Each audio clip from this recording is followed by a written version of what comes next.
Bismillahirrahmanirrahim. Assalamualaikum warahmatullahi wabarakatuh. Alhamdulillah wassalatu wassalamu ala Rasulillah wa ala alihi wa sahbihi wa mawalah wa la hawla wa la quwata illa billahi wa ba'du. Alhamdulillah, segala puja dan puji hanya milik Allah subhanahu wa ta'ala.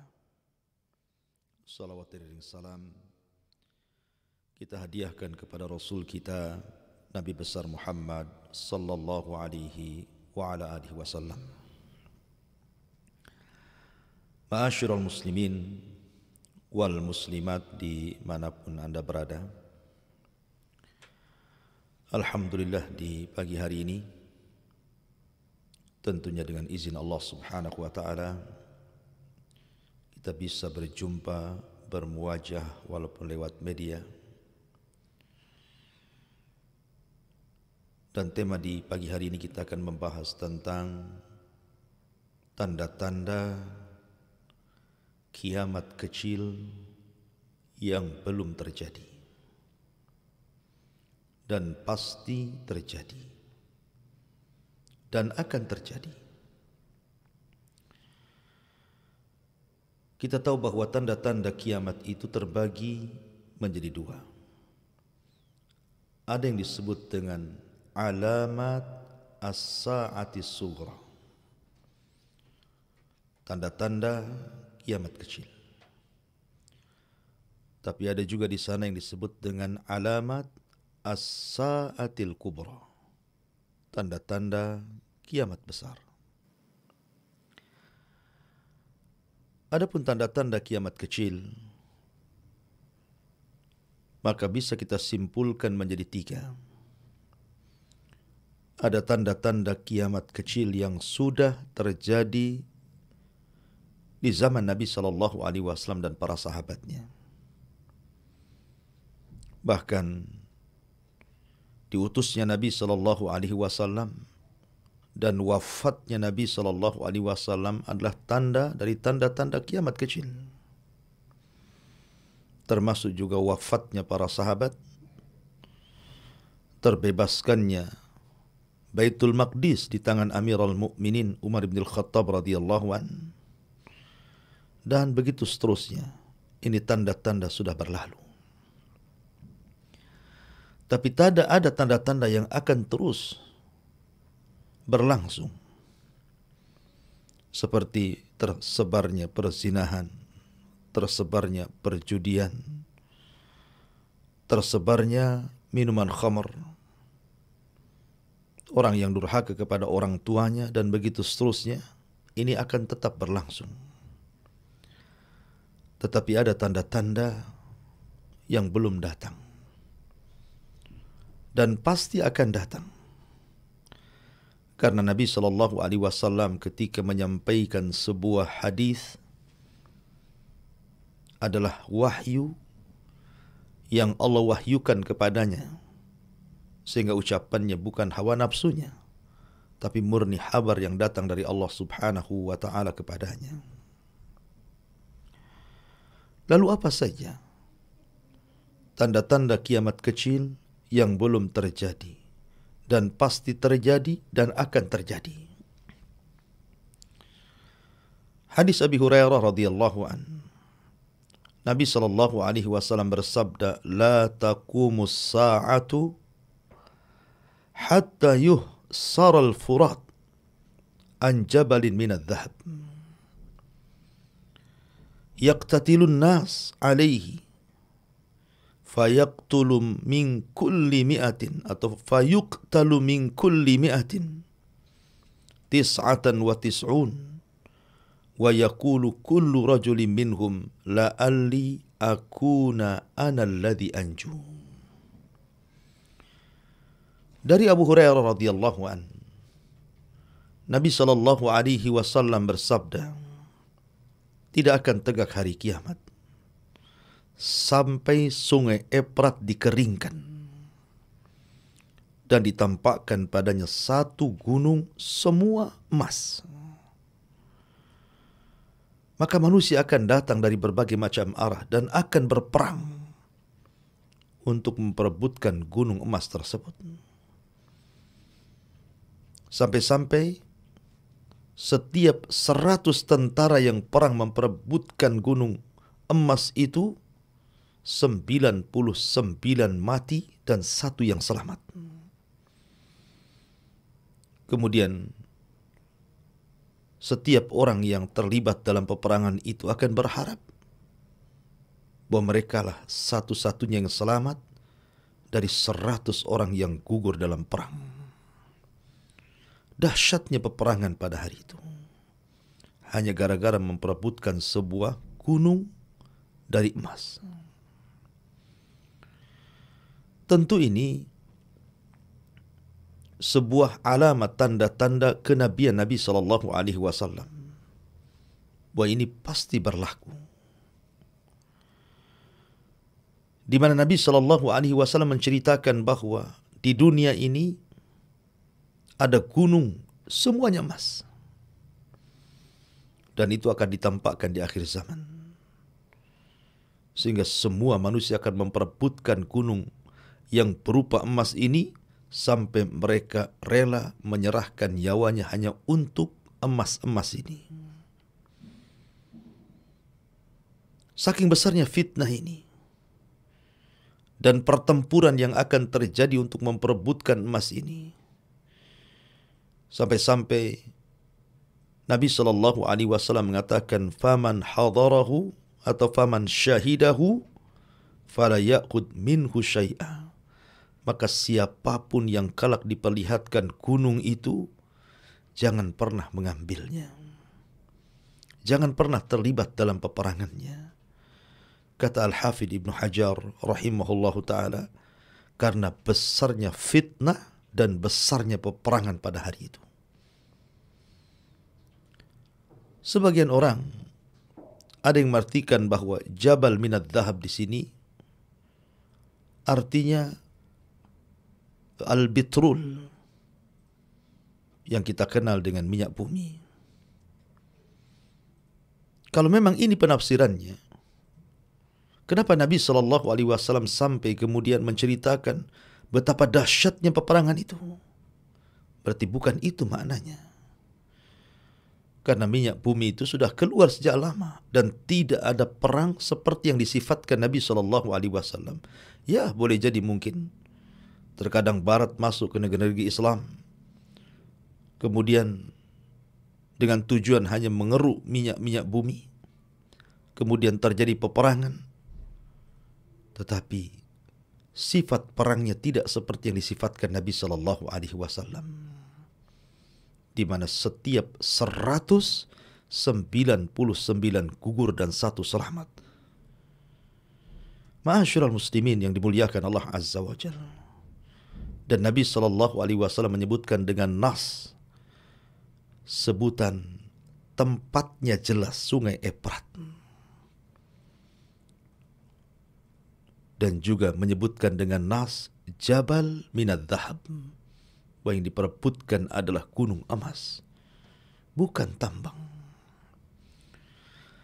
Ma'asyiral muslimin yang dimuliakan Allah Azza wa Jalla. Ini yang pertama. Yang kedua, Nabi SAW bersabda dalam sebuah hadis, di mana hadis ini dikeluarkan dalam Musnad Imam Ahmad, dalam Musnad Abi Dawud, At-Tayalisi, dan juga disebutkan dalam Sunan Al-Bazzar. Dan hadis ini dihasankan oleh Syekh Al-Arnaud rahimahullahu ta'ala. Bahkan Syekh Albani rahimahullahu ta'ala menilai hadis ini adalah hadis yang sahih. Kata Nabi SAW, "Takunun nubuwatu fikum ma sya'allahu an takun, thumma yarfa'uha Allahu idha sya'a an yarfa'aha. Thumma takunu khilafatun ala minhajin nubuwati, fatakunu ma sya'allahu an takun, thumma yarfa'uha Allahu idza syaa an yarfa'aha thumma takunu mulkan 'adhan fayakunu ma syaa Allah an takun thumma yarfa'uha Allahu idza syaa an yarfa'aha thumma takunu mulkan jabariyatan fatakunu ma syaa Allah an takun thumma yarfa'uha Allahu idza syaa an yarfa'aha thumma takunu khilafatun ala minhajin nubuwah thumma sakat.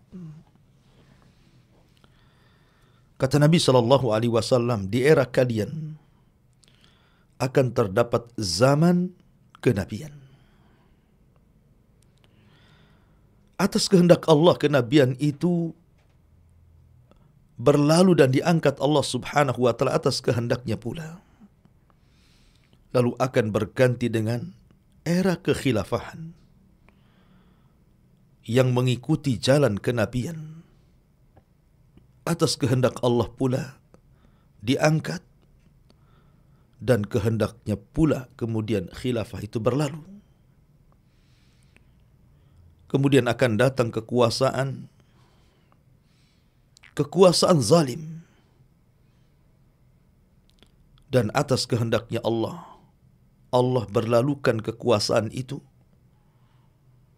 Dan akan datang pula era kekuasaan yang disebut dengan kekuasaan diktator.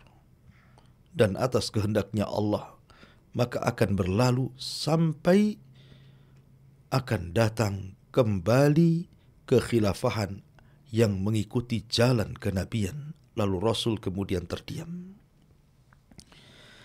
Ma'asyiral muslimin yang dimuliakan Allah Subhanahu wa ta'ala.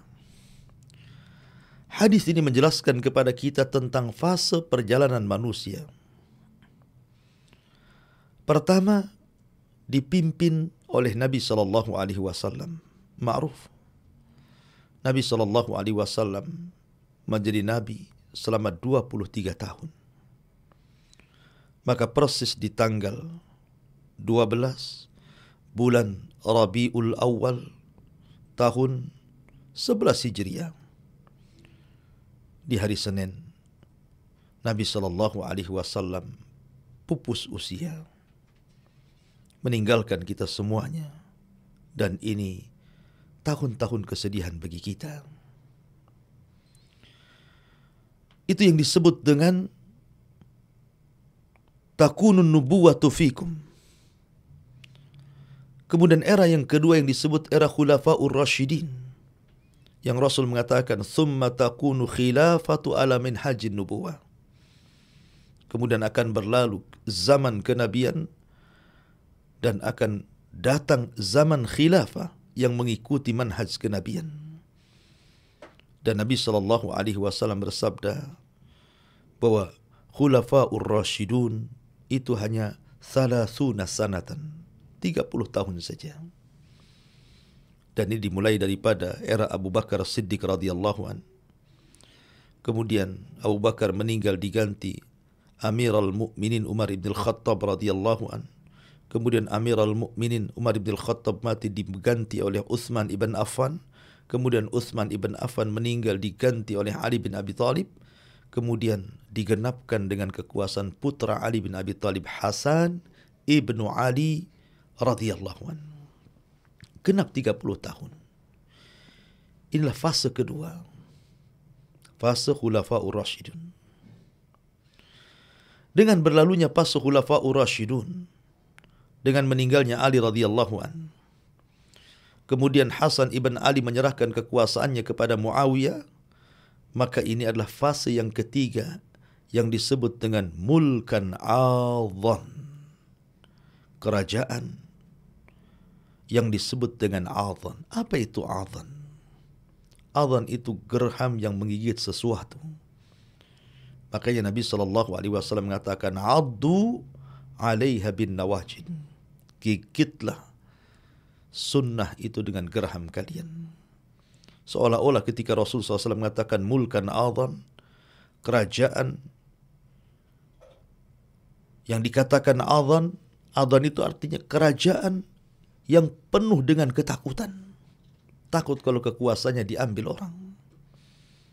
Atau dengan bahasa mudahnya, akan muncul kerajaan yang berbentuk dinasti, yang hanya dikuasai oleh turun-temurunnya saja, yang diwarisi oleh anak cucunya saja, dan takut dikuasai orang lain. Ya, walaupun banyak kezaliman di sana sini, banyak pembunuhan di sana sini, akan tetapi kondisinya masih lebih baik karena mereka masih disebut khilafah. Karena mereka masih berhukum dengan hukum Allah dan kaum muslimin masih memiliki satu pemimpin. Ma'asyiral muslimin yang dimuliakan Allah Azza wa Jalla. Ada yang mengatakan bahwa era mulkan adhan ini dimulai daripada era Bani Umayyah dengan meninggalnya Ali radhiyallahu an. Kemudian Hasan menyerahkan kepada Muawiyah ibn Abi Sufyan, maka dialah raja pertama dalam Islam dan kerajaannya disebut Bani Umayyah. Kemudian setelah runtuhnya Bani Umayyah, datanglah Bani Abbasiyah dan ditutup dengan Bani Utsmaniyah atau disebut dengan Ottoman, kerajaan Turki Utsmani. Runtuh. Dengan runtuhnya Turki Utsmani, maka berlalunya kerajaan yang disebut dengan Mulkan Adhan, dan itu pada tahun 1924, dan selebihnya berlalu. Kemudian fase yang keempat dimulai, yang Nabi SAW katakan, "Tsumma takunu mulkan jabriyatan." Akan datang fase keempat, di mana akan dikuasai para raja-raja yang diktator, raja zalim, raja yang akan menyebarkan maksiat di mana-mana, perzinahan di mana-mana, pelacuran di mana-mana, minum khamar di mana-mana, kesyirikan di mana-mana, dan kezaliman menyebar di mana-mana. Dan kita berada di fase keempat ini. Tetapi ma'asyiral muslimin yang dimuliakan Allah Azza wa Jalla, Allah tidak mungkin membiarkan kezaliman itu terus ada di permukaan bumi. Di mana nanti ada masanya para penguasa zalim, di mana ada masanya para penguasa diktator, mereka akan dimusnahkan dan dilenyapkan. Bahkan kemaksiatan di atas permukaan bumi akan dilenyapkan. Tidak ada lagi orang minum khamar, tidak ada lagi orang berzina, tidak ada lagi orang yang berjudi, tidak ada lagi orang yang bermaksiat kepada Allah Azza wa Jalla. Dengan datangnya era fase yang kelima, yang Nabi SAW katakan, "Tsumma takunu khilafah ala minhajin nubuwah." Di mana Allah akan kembalikan hukum-hukum Allah Subhanahu wa taala di akhir zaman kelak, ketika Allah Subhanahu wa taala bangkitkan keturunan Rasul Muhammad atau Ahmad ibn Abdullah yang dikenal dengan Al-Mahdil Muntadhar. Ma'asyiral muslimin yang dimuliakan Allah Subhanahu wa taala. Lalu kapan masa-masa mulkan jabriyatan ini berlalu? Kapan para penguasa zalim dilenyapkan oleh Allah dan datang para penguasa yang mengusung hukum-hukum Allah? Ma'asyiral muslimin yang dimuliakan Allah Subhanahu wa taala. Di zaman Nabi SAW ada seorang sahabat. Sahabat ini namanya Ibnu Hawala radhiyallahu an. Suatu ketika Ibnu Hawala raut mukanya sedih menghadap Nabi SAW karena kalah perang. Kemudian Nabi SAW meletakkan tangannya di atas kepala Ibn Hawala. Kemudian mengatakan, "Ya Ibn Hawala, idza ra'aital khilafata qad nazalatil ardal muqaddasata faqad danatiz zalazil wal balabil wal umuril idham was-sa'atu yawma idin aqrab minan nas min yadi hadhihi ila ra'sika ya Ibn Hawala." Wahai Ibn Hawala, apabila engkau melihat kekhilafahan sudah tegak di negeri yang disucikan, Baitul Maqdis, maka telah dekat banyak gempa di mana-mana, bencana di mana-mana, perkara-perkara besar akan berlaku. Dan ketika itu kiamat lebih dekat kepada manusia dibandingkan telapak tanganku di atas kepalamu. Ma'asyiral muslimin yang dimuliakan Allah Subhanahu wa taala. Dari sini bahwa berlalunya mulkan jabriyatan, kekuasaan diktator, kekuasaan yang penuh dengan kezaliman di mana-mana, kemaksiatan menyebar di mana-mana, hukum Allah sudah mulai ditinggalkan dan hukum manusia diagung-agungkan, akan berlalu ketika tegaknya khilafah. Kapan itu? Ketika munculnya Al-Mahdil Muntadhar, di mana Allah Subhanahu wa taala akan bangkitkan Al-Imam Al-Mahdi dan dibaiat di antara dua rukun. Ketika pembaiatan ini sampai ke telinga orang-orang yang ada di Syam, tiba-tiba datang pasukan besar, tidak setuju dengan pembaiat ini. Wallahu alam siapa mereka? Apa mereka orang-orang Syiah atau yang lainnya? Wallahu alam. Tapi yang jelas bahwa datang pasukan ini, tapi ketika sampai di Baida antara Mekah dan Madinah, maka Allah Subhanahu wa taala kirim gempa dahsyat sehingga menjadikan orang-orang yang hendak memerangi Al-Mahdi ini semua mati dan terperosok dan masuk ke dalam bumi akibat dahsyatnya gempa ini. Bahkan bukan hanya tentara ini saja yang diwafatkan Allah Subhanahu wa taala, bahkan orang yang lalu lalang di sekitar perjalanan para tentara yang hendak memerangi Al-Mahdi juga, mereka harus terkena imbas gempa ini. Sampai kemudian Aisyah Ummul Mukminin radhiyallahu anha bertanya, "Ya Rasulullah, kalau orang-orang yang hendak memerangi Al-Mahdi kemudian diperosokkan ke dalam bumi karena gempa yang sangat dahsyat, wajar. Lalu bagaimana nasib orang yang lulalang yang tidak ada kaitan dengan tentara itu?" Maka Nabi SAW mengatakan, "Yub'atsuna yaumal qiyamati ala niyatihim." Mereka akan dibangkitkan pada hari kiamat sesuai dengan niat-niat mereka. Nabi SAW bersabda dalam hadis Mu'adz bin Jabal radhiyallahu an, "Imranu Baitil Maqdis kharabu Yathrib. Wa kharabu Yathrib khurujul malhamati. Wa khurujul malhamati fathul Qastantiniyati. Wa fathul Qastantiniyati khurujud Dajjal." Rawahu Abu Dawud wa Ahmad.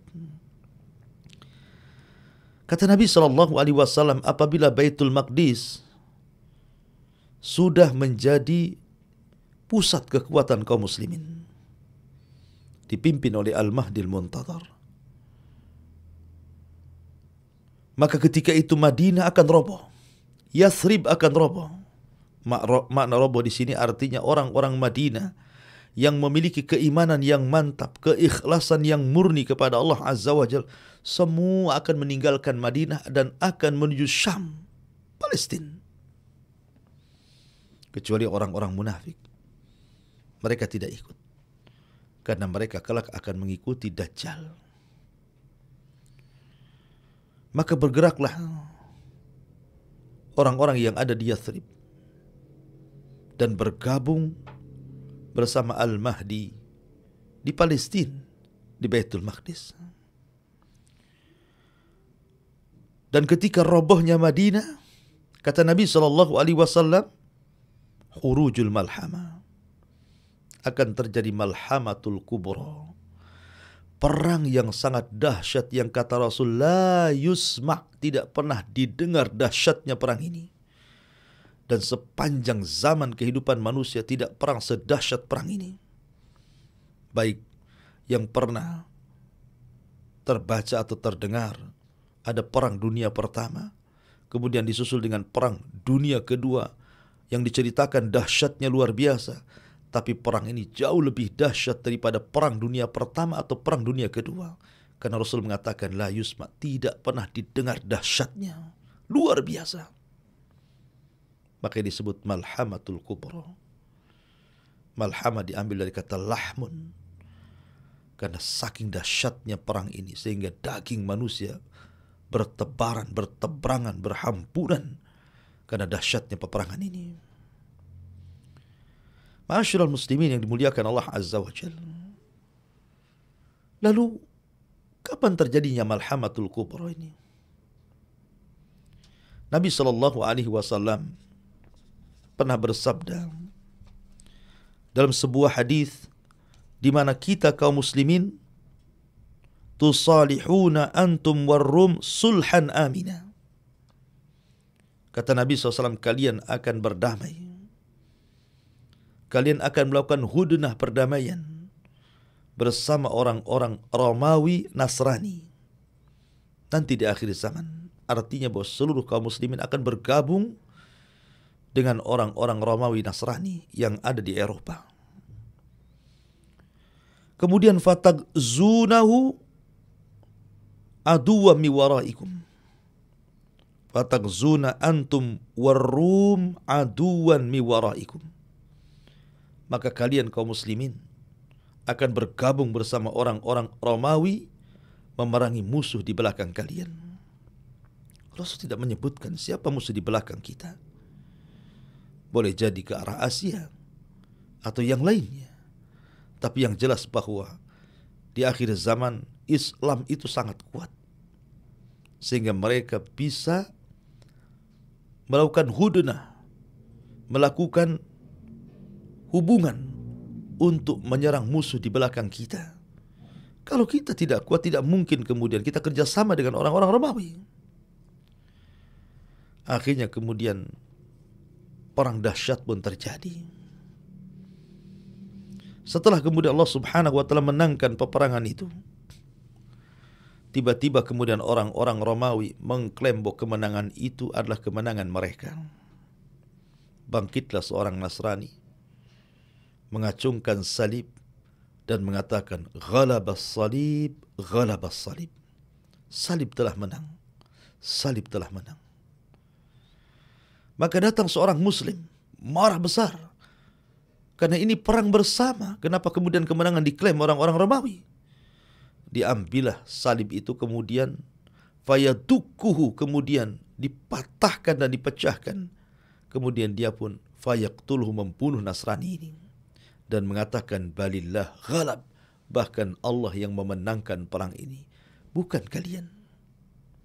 Bangkitlah orang-orang Nasrani dan membunuh seorang muslim yang sudah membunuh seorang Nasrani yang mengatakan ghalabas salib, ghalabas salib, telah menang salib dan telah menang salib. Ketika kemudian mereka mulai berkhianat, fayaghdurun, berkhianat, mereka merobek perjanjian dengan kaum muslimin. Disinilah terjadi malhamatul kubra, di mana Islam di akhir zaman akan berperang melawan orang-orang Nasrani. Nasrani Barat, Nasrani yang sudah memang dipersiapkan untuk di akhir zaman berperang melawan kaum muslimin. Dan Nabi SAW sampai-sampai menyebutnya bahwa ya'tunakum tahta thamanina ghaya, bahwa mereka akan mendatangi kalian dengan jumlah 80 daulah. 80 negara akan bersatu bersama orang-orang Nasrani. Kemudian tahta kulli ghayatin ithna asyara alfa, dan setiap satu negara akan membawa 12.000 pasukan khusus untuk melawan kaum muslimin. Jadi kalau seandainya kita kalikan saja 80 negara, di mana setiap negara membawa 12.000, berapa jumlah tentara musuh melawan kaum muslimin? Banyak sekali, miliun. Ya. Ma'asyiral muslimin yang dimuliakan Allah Subhanahu wa taala. Dan mereka pada akhir zaman akan jauh jumlahnya dibandingkan kaum muslimin. Jadi orang-orang Nasrani itu di akhir zaman jumlah mereka melebihi jumlah kaum muslimin. ketika pasukan berhadap-hadapan di perang Malhamatul Kubra, di sini terjadi pemurtatan luar biasa, di mana sepertiga pasukan kaum muslimin ketakutan. Karena ketakutan akhirnya mereka pun lari, dan sebagiannya bergabung bersama orang-orang Romawi.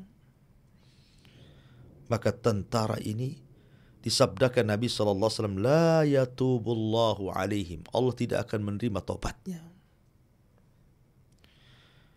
Kemudian Allah Subhanahu wa taala pasukan mempersiapkan sepertiga pasukan lainnya, dan mereka berperang habis-habisan dan semuanya gugur, dan Rasul katakan mereka adalah khairu syuhada fil ardi, mereka sebaik-baik orang yang mati syahid di bumi. Kemudian sepertiga pasukan mereka lah yang dimenangkan oleh Allah Azza wa Jalla, sehingga orang-orang Romawi terkalahkan dalam perang Malhamatul Kubra. Ingat, perang ini hanya terjadi dalam tempo sesingkat-singkatnya 4 hari saja. Perang ini hanya terjadi 4 hari. Hari pertama kaum muslimin mempersiapkan pasukan, mempersiapkan sebagian pasukan. Begitu juga Romawi. Terjadi pertempuran hebat dari pagi sampai malam. Tidak ada yang kalah, tidak ada yang menang. Korban berjatuhan, tentara banyak yang mati. Kemudian hari yang kedua dilanjut, kaum muslimin mempersiapkan pasukan yang lain. Begitu juga Romawi. Kemudian mereka berperang dari pagi sampai malam. Tidak ada yang kalah, tidak ada yang menang. Korban berjatuhan begitu banyak. Kemudian hari yang ketiga juga sama. Tidak ada yang kalah, tidak ada yang menang. Korban berjatuhan. Tapi hari keempat, datang tentara dari Madinah, dan mereka sebaik-baik tentara. Yauma idin, pada hari itu.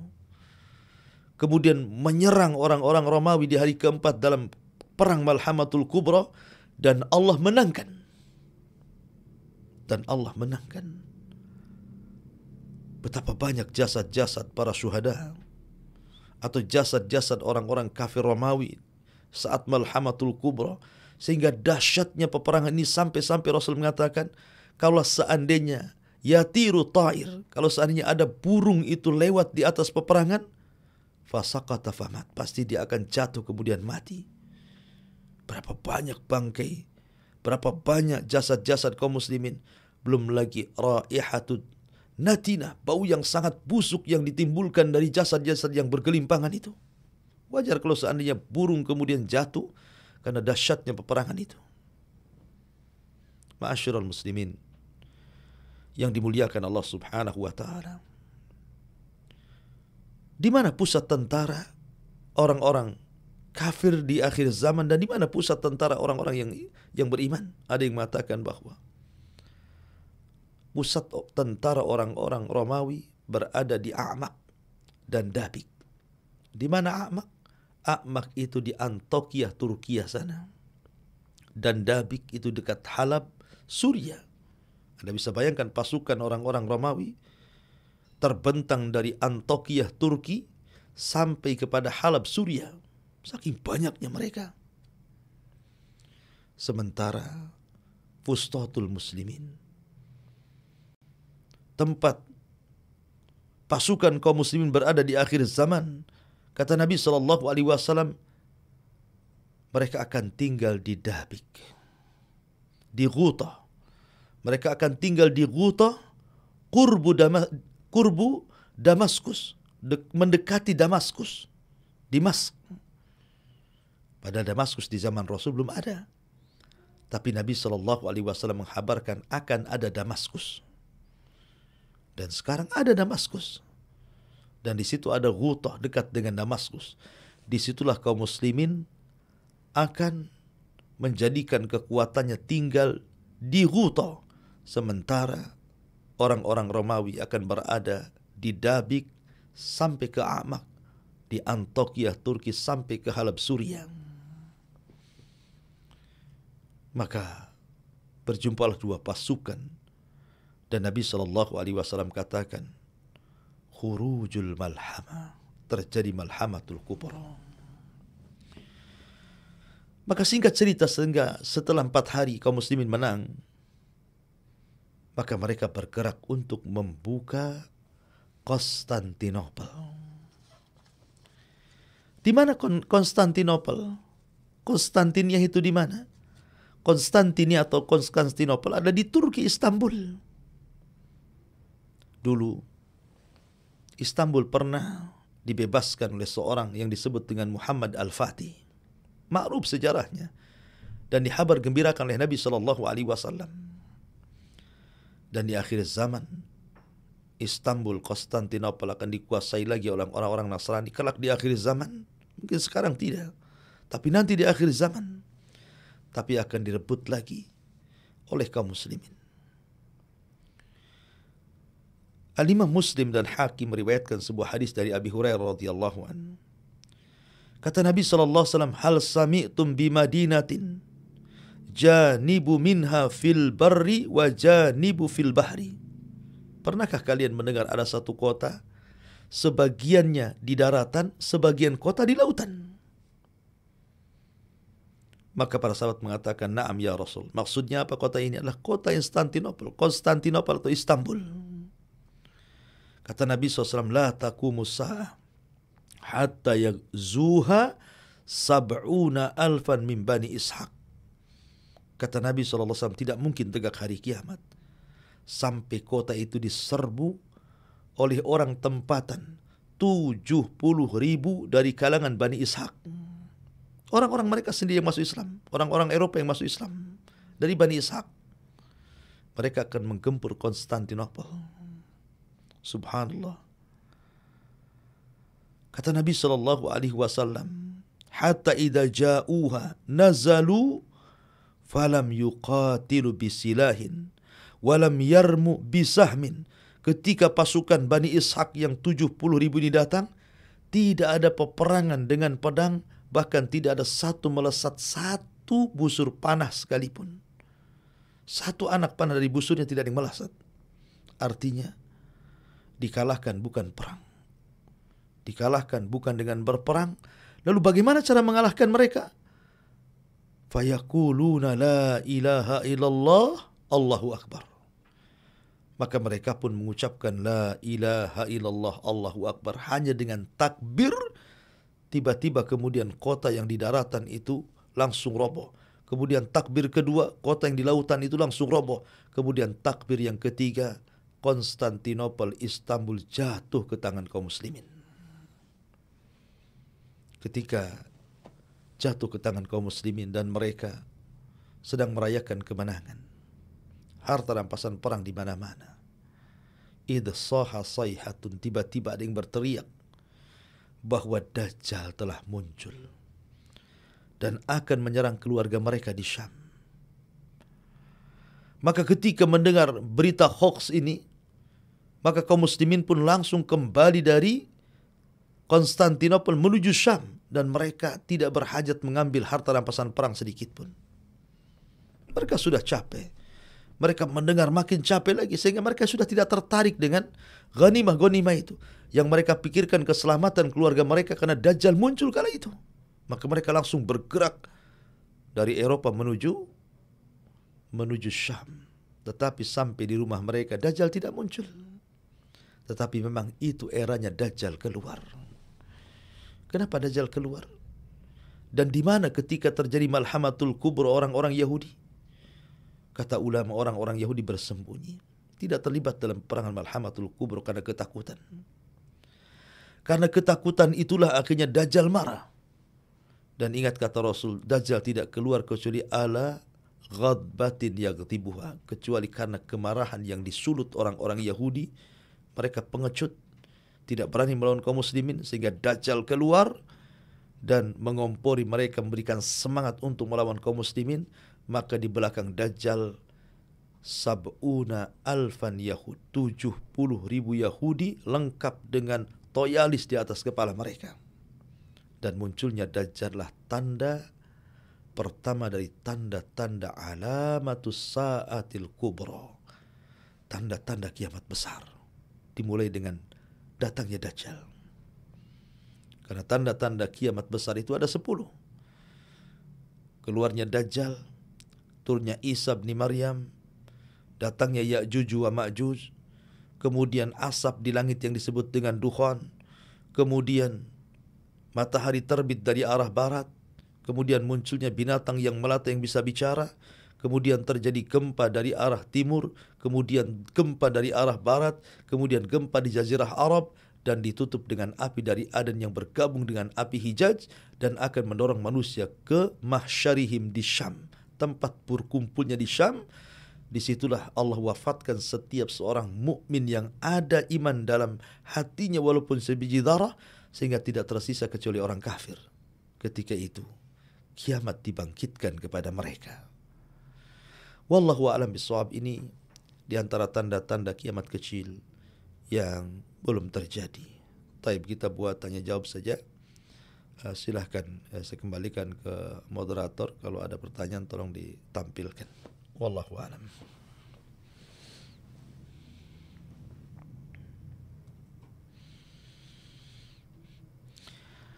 Dari akun FB Uswatun Hasanah. Ketika baru tahu tentang jalan pendidikan agama, terlambat tahu mungkin, terlanjur pendidikan anak belajar agamanya kurang mendalam. Bagaimana solusinya Ustaz? Karena baru belajar Islam. Iya. Bismillah, alhamdulillah. Kalau seandainya, sebenarnya ini tema tidak, pertanyaan tidak sesuai dengan tema, tapi tidak masalah. Jadi pendidikan itu adalah menentukan generasi. Pendidikan itu menentukan generasi. Kalau dia mendidik dengan didikan yang baik, maka akan muncul generasi-generasi terbaik. Lihat Nabi. Sebelum Nabi SAW meninggal, Nabi sudah mempersiapkan generasi para sahabatnya. Sehingga ketika Nabi SAW meninggal dunia, lihat, semua yang dihajatkan kaum muslimin ada pada para sahabatnya. Nabi mengajarkan langsung. Dan para sahabat belajar kepada Nabi. Baik urusan dunia atau urusan akhirat. Karena Rasul tidak mengutus Abu Bakar, Umar, Utsman atau sahabat yang untuk belajar ke musuh-musuhnya di Roma atau kemana di zaman itu. Tidak. Mereka hanya berhalaqah bersama Nabi SAW ketika Rasul wafat. Semua yang dihajatkan ada dalam kehidupan manusia pada diri para sahabat Rasul. Artinya apa? Kalau hendak belajar parenting, belajarlah kepada Nabi SAW. Karena dia sudah berhasil mendidik anak-anak muridnya menjadi orang-orang besar sepeninggalnya. Dan tidak berhajat kepada yang lainnya. Ma'asyiral muslimin yang dimuliakan Allah Azza wa Jalla. Kalau sudah terlanjur, mungkin Anda dulunya awam, sekolahkan anak ke urusan-urusan dunia yang tidak ada kaitan dengan akhirat. Sebenarnya belum terlambat. Anda yang sudah usia 30-40 tahun masih bisa belajar agama. Dan masih bisa cerdas. Man yuridillahu khairan yufaqihu fiddin. Barang siapa yang menghendaki sebuah kebaikan, Allah cerdaskan nanti itu. Maka kalau memang itu sudah disadari oleh Anda, bersyukurlah Anda diberikan taufik. Maka dari sekarang teruslah perdalam agama dan agama. Supaya mengimbangkan apa yang sudah Anda ajarkan atau arahkan anak Anda ke dunia. Maka sekarang imbangkan dengan diarahkan ke agama dan akhirat. Wallahu a'lam.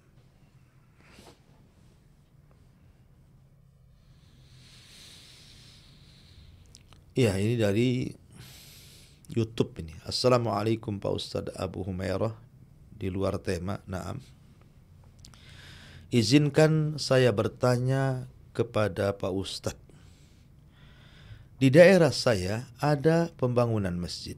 Tapi sebelum proses pembangunan diadakan penyembelihan hewan. Terus di tengah-tengah tempat masjid akan dibangun dan kepala hewan tersebut dikubur juga di tengah masjid itu.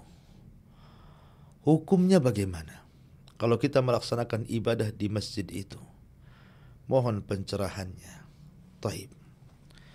Alhamdulillah, ini sebuah keyakinan yang menyimpang. Di zaman dulu yang seperti itu, saya masih kecil-kecil pun masih ingat. Jangan lagi buat masjid. Buat rumah saja terkadang harus disembelihkan ayam dan kepalanya ditanam supaya tidak roboh rumah itu. Ataupun membuat jembatan desa.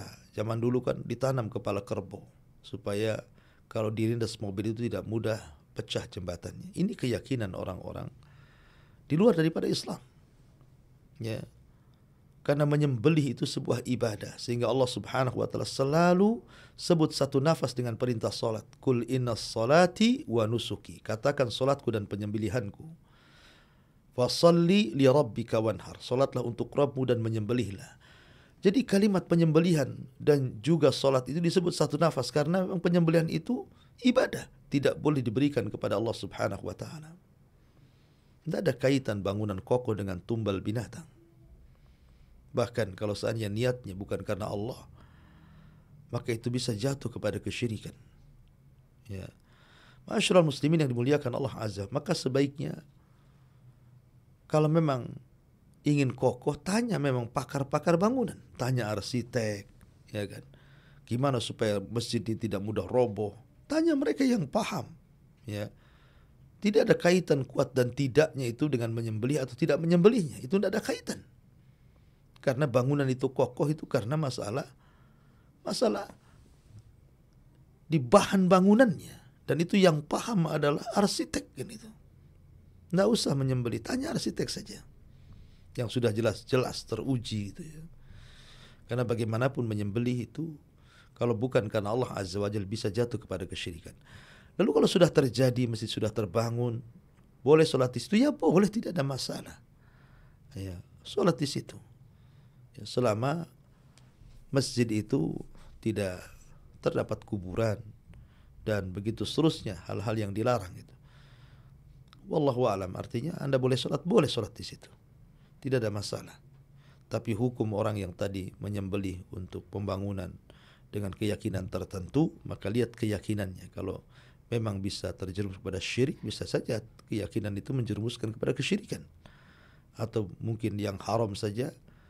Ya, karena kalau seandainya yang dimaksud adalah selamatan, umpamanya habis bangun masjid, kita bersyukur, menyembelih kambing, menyembelih sapi dibagikan kepada fuqara masakin atau dibuat makan-makan bagi fuqara wal masakin, tidak ada masalah.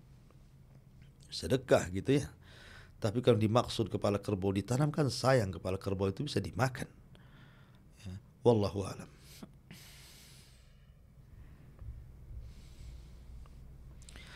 Assalamualaikum warahmatullahi wabarakatuh. Ustaz Abu Humairah ingin bertanya, apakah benar Nabi Adam alaihissalam saat melihat aras tiba-tiba ada nama Nabi Muhammad,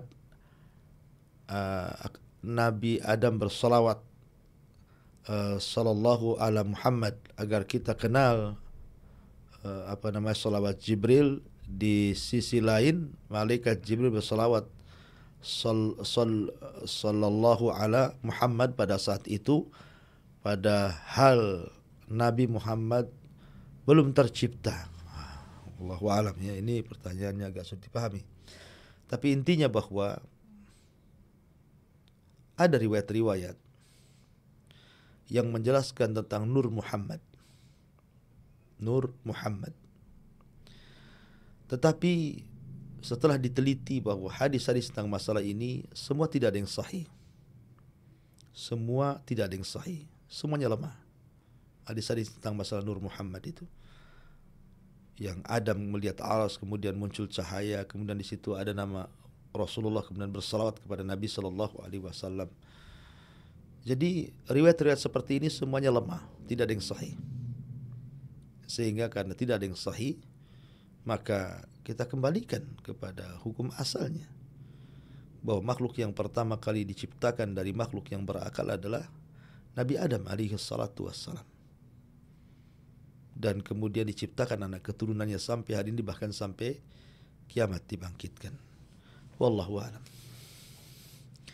Saya kira ini yang bisa sampaikan, mudah-mudahan ada manfaatnya.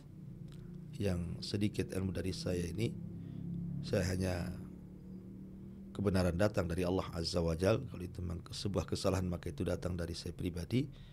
Subhanakallah bihamdika, asyhadu an la ilaha illa anta astaghfiruka wa atubu ilaik. Allahu ta'ala alam. Assalamualaikum warahmatullahi wabarakatuh.